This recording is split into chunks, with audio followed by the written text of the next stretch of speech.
Hello వాళ్ళందరూ ఎలా ఉన్నారు, బాగున్నారా? Welcome to our channel. మన ఛానల్ ఇంకెవరైనా సబ్స్క్రైబ్ చేసుకొని వాళ్ళు ఉంటే ఖచ్చితంగా సబ్స్క్రైబ్ చేసుకోండి for more interesting versatility videos. ఈసారి దివాళీ మా అత్తమ్మ వాళ్ళ ఇంట్లో చేసుకున్నాం అనమాట. సో దాని గురించే ఈ వ్లాగ్ వచ్చేసి ఇలా మార్నింగే క్రాకర్స్ తీసుకొని పార్నపల్లికి వెళ్ళిపోయామన్నమాట. పార్నపల్లి దూరం కాబట్టి ఈవినింగ్ వచ్చి తీసుకోలేము, సో లేట్ అవుతుంది అనేసి మార్నింగ్ వచ్చి తీసుకొని వెళ్ళాం. దియాస్ కూడా తీసుకున్నాము. ఇదిగో బాంబులు ఏమి అలా గన్ని ఇవ్వాలా చెప్పడం మర్చిపోయానండి. ముందుగా అందరికీ బిలేటెడ్ హ్యాపీ దివాళీ.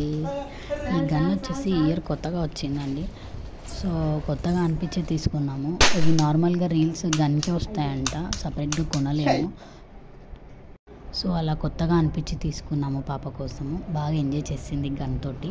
ఈసారి దివాళీ లాస్ట్ ఇయర్ కంటే చాలా మంచిగా చేసుకుందామని వచ్చాము. కాకపోతే మా పాపకి లైట్గా ఫీవరిష్గా ఉండింది, సో కొంచెం డిసప్పాయింట్ అయ్యాను. అయినప్పటికీ బాగానే సహకరించింది, బాగానే చేసుకున్నాం అనమాట. ఇలా ఈ పూజ చేసుకున్న తర్వాత దియాస్ పెట్టాము బయట ఇంట్లో. అలా పెట్టిన తర్వాత after that we celebrated Diwali. Diwali అంటేనే మంచిగా పిల్లలు పెద్దలు అందరు చాలా బాగా ఎంజాయ్ చేస్తారు. సో అలా క్రాకర్ కాల్చామన్నమాట.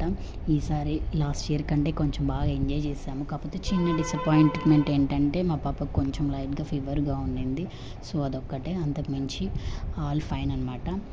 సో ఇలా సేఫ్టీ మెజర్స్ అంటే పిల్లలు ఇలా మాస్క్ వేసుకుంటే బెటర్ అండి. వాటికి ఉన్న పొల్యూషన్ అంతా వెళ్ళి కాఫ్స్ కోల్డ్ అలా వస్తుంటాయి.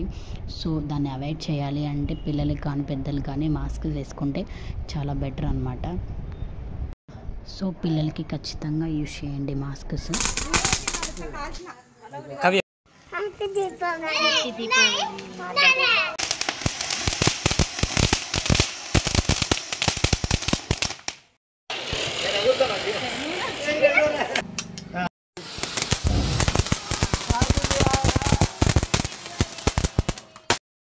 అది కొత్తది.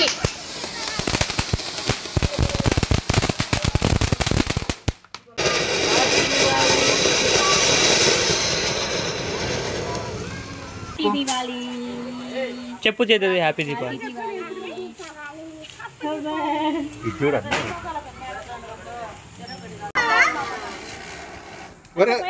అది శంకరన్న వాళ్ళ ఇంట్లోకి